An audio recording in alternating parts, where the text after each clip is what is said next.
Like previous Huawei and Honor phones, the Honor 10 comes with a dual rear camera. One sensor is a 24MP monochrome shooter while the other is a 16MP color one. When you take a photo on the rear camera in auto mode, the camera will take the same shot with both sensors, and combine the images for a photo with more detail than you'd get from a single camera. The quality here is great, and while the Honor 10's camera may not have as many features as the camera on the Huawei P20, it still looks like it does a great job in auto mode.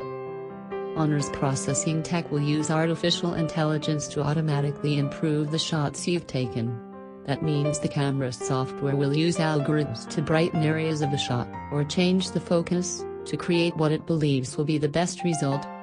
Honor says the phone can identify 22 different scenes, including green area or pets, so the phone will detect what you're shooting and work out how to improve the shot.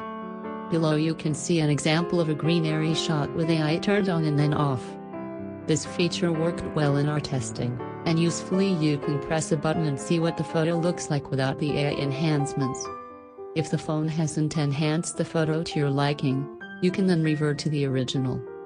There are also lots of Pro Mode features, so if you want more control over the settings for the best results with different subjects, you can deep dive and play around with these.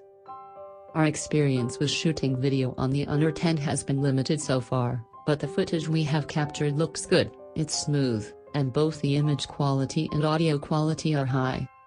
On the front of the phone is a powerful 24MP selfie camera capable of taking high-quality shots that are more than good enough for social media use.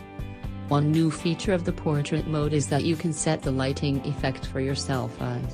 This is something you can also do the rear camera, but it's particularly useful for selfies. There are 5 different options: soft lighting, butterfly lighting, split lighting, stage lighting and classic lighting. The final 2 modes will focus just on your face. The classic lighting will give you a black and white filter, while the stage lighting is a dramatic, brighter effect that cuts at the background and focuses just on your face.